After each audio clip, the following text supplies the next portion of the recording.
there are spoilers in this video. The Evil Within 2, also known as Resident Inception 2 Silent Hill Edition, is a sequel to the 2014 Shinji Mikami game with the same name. A survival horror game with all the classic survival horror bells and whistles. Horrifying monsters, save rooms, corny-ass dialogue, over-the-top bosses, corny-ass dialogue. Join us or die? Well, guess what? There's a third choice. And that's fuck you! Continuing the unfortunate story of Sebastian Castellanos, a detective who lets his guns solve cases for him. I talk more about the first game here, but for a quick refresher. In the first Evil Within, Sebastian Castellanos gets a distress call from Beacon Mental Hospital. He makes his way there and then...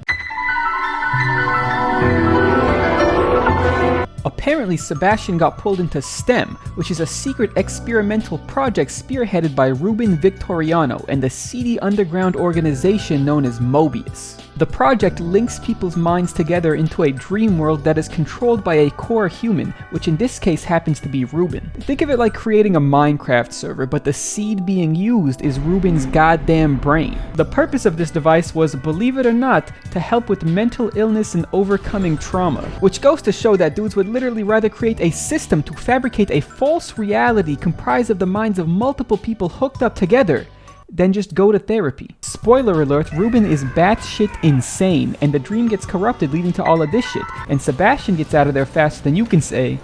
Book of Genesis, Chapter 1.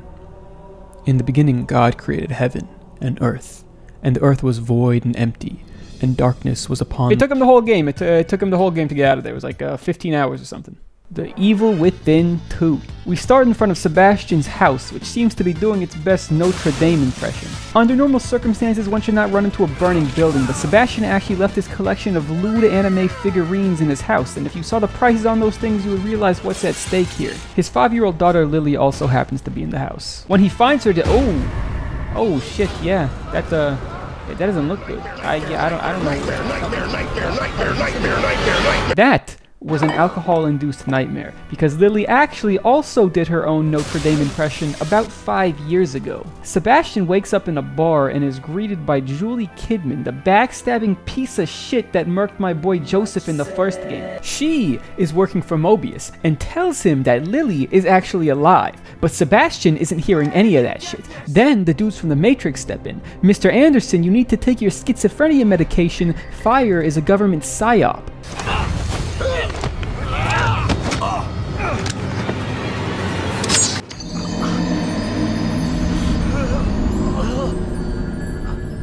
Waking up in a Mobius secret base, Sebastian meets G-Man, who explains that they faked Lily's death, and she is the new core, and they're using STEM for some evil bad guy shit. But now Lily is actually missing in the dream world, and the STEM environment is collapsing, and they need someone to help fix all of this shit, and to make a long story short, get in the fucking dream, Sebastian.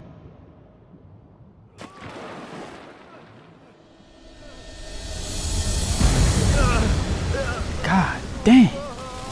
This show sucks. None of this shit even makes any sense. Man, that's the final straw. I'm canceling my Netflix subscription. This is dog shit. I'm going outside.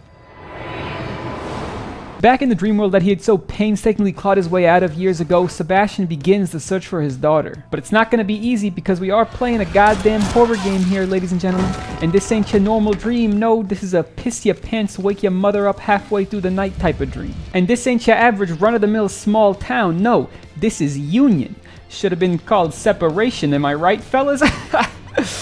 The reason the town looks like a scene out of Inception is because of these two dickheads that Sebastian is gonna have to kill. See, in this world, it is actually the mentally ill that have the most power and reign supreme. I mean, could you imagine that?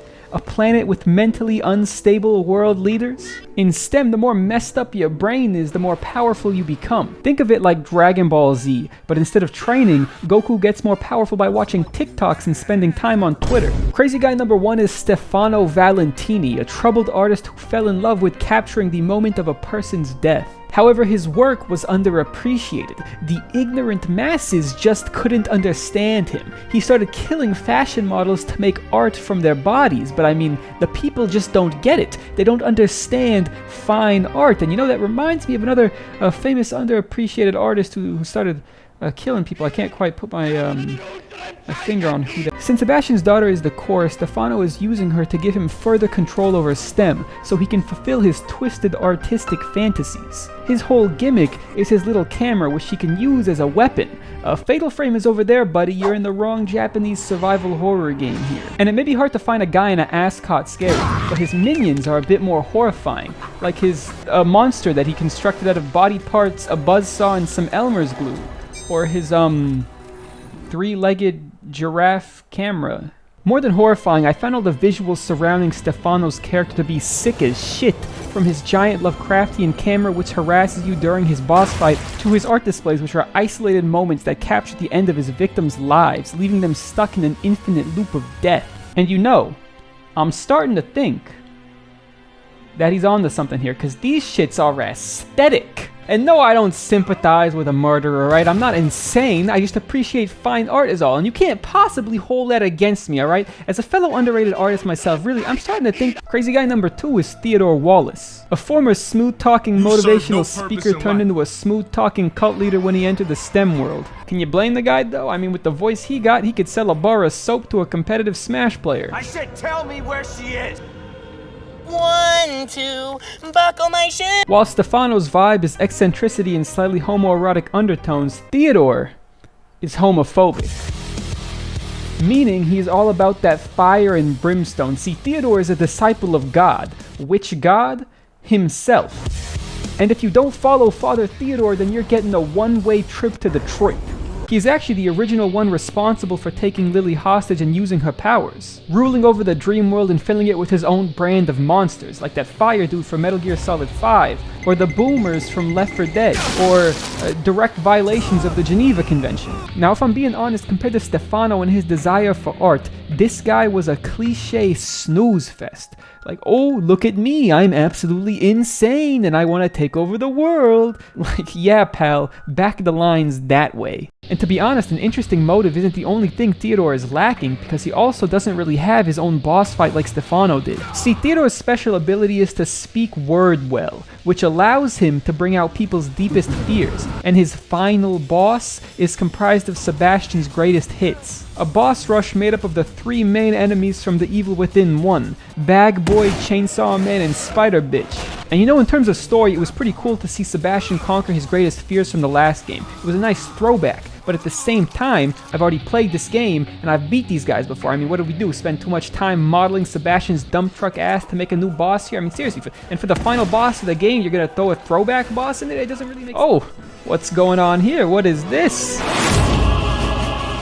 Yeah, Sebastian's wife Myra actually went missing after their daughter was kidnapped, presumed dead. She actually went undercover at Mobius to try to save her, but was betrayed by Theodore, which turned her into evil Myra, who pretty much just looks like a female version of the main antagonist from the last game. Now, where Stefano's got his time freezing power and Theodore has the gift of gab, Myra's special power is cum. Boatloads of cum. She can mold cum into whatever she wants. If Valentini's medium of art is human bodies, then Myra is a cum sculptor. She is creating semen demons, spunk specters, cream kaijus, even her pants are made of cum. And when you beat her boss at the end, what does she turn into? A pool of cum. And what are you doing, Sebastian? Don't touch that. That's disgusting. But let's put the cum aside for now. See, one of this game's objectives is to be scary. And the game tries to accomplish this by putting the player between a rock and an even bigger rock. We got no bullets, we got no health, and we aren't insane enough to get super cool bad guy powers. So our main method of survival is a secret fighting technique that has been passed down from generation to generation. Wait, that's it? You start the game as an actual piece of shit. I guess 3 years of alcoholism and depression really does a number on the old somatic system. I mean, look at this. This is the default crouch walk speed. Stealth is pretty much required for survival, and these sadistic fucks gave Sebastian the walk speed of a disabled tortoise. And sure, you can uncap your frame rate and tap into the speed force, but if you don't want to fundamentally break your game, then until you collect the required amount of green Gatorade to be injected into your veins by the level up lady, you're gonna have to deal with this. Also, as much as I appreciate the fact that this game autosaves practically as much as I would quick save in an RPG, a lot of the tension is killed when I realize that I can die as many times as I want without any real repercussions. There are many things that can make a survival horror game scary, and one of the most effective ones is the fear of death. But for there to be a fear, there has to be consequences. Sure, when I'm spamming the E key to open the door while the ops slowly surround me, my ass is clenched. But imagine if I was spamming the E key while the ops slowly surrounded me, but if I died in the game, I died in real life. Yeah, think about how tight my asshole would be then. I'm saying the save should have been a bit less frequent. And just to go on a little side tangent here, I think this game and most other survival horror games should probably be played on a controller. Because I played on a keyboard and mouse, and let me level with y'all here, alright? My right hand is like that of Midas. Every mouse I touch turns to gold. I could probably 1v5 a pro Counter-Strike team with my eyes closed. I don't miss often, but I kind of feel like the game is banking on the Parkinson's level of precision that a controller offers in order to balance the bullet count and make the enemies truly feel menacing. Even on the hardest difficulty, by the end of the game, I felt like I had stockpiled more bullets than the US military. But maybe that is also partially due to the fact that I very rarely felt the need to waste bullets. This game is not open world, but there are a few larger areas that you can explore. Now, when you're in these tighter corridors and levels, yeah, sure, you're probably gonna have to do some fighting. However, in the open areas, despite Sebastian having the endurance of an asthmatic chain smoker, you can actually just run like 10 meters away from an enemy and they'll forget about you. Bosses don't forget though, but unfortunately compared to the Evil Within 1, they left a bit to be desired. I mean, one of the bosses in this game is literally just a dude named Liam. Like, that is in the top 3 of least menacing names as well. I mean, shit, you could have at least named him like, I don't know, Steve. This game has 8 boss fights. 4 of them are brand new main story boss fights through and through. 2 of them end up being reused as normal enemies in the open world. 1 of them is reused completely from the last game, and 1 of them is completely optional. Which one do you think is the best one here? I'll tell you who it isn't. It isn't Liam. It really is a weird decision to make the scariest boss in a horror game 100% missable. The anime, the anima, a monster that takes the shape of an Onryo, a pale woman with long black hair. No, not that one. No, not that one either. No, this is a completely different game. You're fucking with me, that's a movie. Alright, that's the one, stop right there. A manifestation of STEM itself, she picks targets at random, eerily stalking them, showing them nightmares, picking at their psyche, breaking them down piece by piece, until she finally sucks their soul. And on top of mental trauma, the anima exists in a permanent no-clip mode, so bullets are about as useful as Venezuelan currency. What sells these parts as being the most scary is not just the anima though, it's the atmosphere. This game is separated into 3 parts corresponding to the 3 villains I talked about earlier. Stefano makes up the first half of the game, while Theodore and Myra share the second half of the game. And as the parts change, the atmosphere of the levels changes with them. Stefano's half was dark and mysterious. It did a good job of building tension. I was engrossed. Half of me wanted to see what was next, and half of me was scared of what I might see. Theodore and Myra's half was heaven or hell. Let's rock!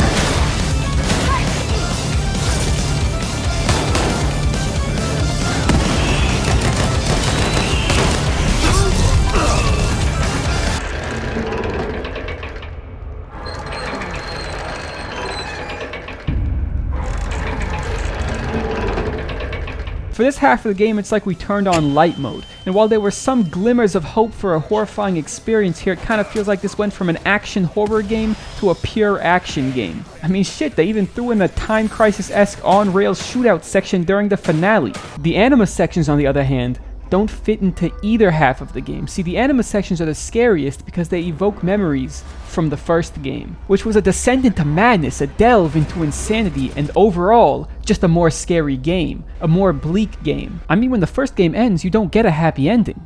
You aren't reassured that everything will be okay because it probably won't be. All you did was survive and gain some PTSD for your troubles. Whereas in The Evil Within 2, this was a climb out of insanity. You get the happy-ass ending. You get the nice final cutscene. Oh, look at you enjoying time with your daughter. Oh, what a loving father. Get this shit out of my face! I don't want to leave a horror game feeling happy. I want this shit to crush my dick. I want to leave a horror game feeling like my dog just got hit by a plane. I want to be a worse person by the time those credits roll. And jokes aside, flawed as it was, I've come to appreciate the first game more and more as time goes on, and I feel like The Evil Within 2 kind of lost some of the charm I saw in the original game. 1 took some chances and made some dumb decisions, but this one felt a little bit more sterilized, more polished but less daring. It's tough to say which approach is better. I mean, would you rather a developer experiment a bit more, ending in a game with high highs and low lows, or have a more consistent game that sticks too close to the book? I, for one, would take the former. Which makes that the correct opinion. The question was rhetorical. The Evil Within 2 was a fun ride overall. Not the peak of survival horror, but I enjoyed the time I spent playing as Sebastian. And you can grab both of these games for less than $10 on sale, so it's kind of hard not to recommend these games at that price. But, to answer the question, was The Evil Within 2 scary? Well, if you find fine art, pastors, or being loved by your father to be terrifying concepts, then this game will probably make you piss blood. Otherwise, you might just piss cum.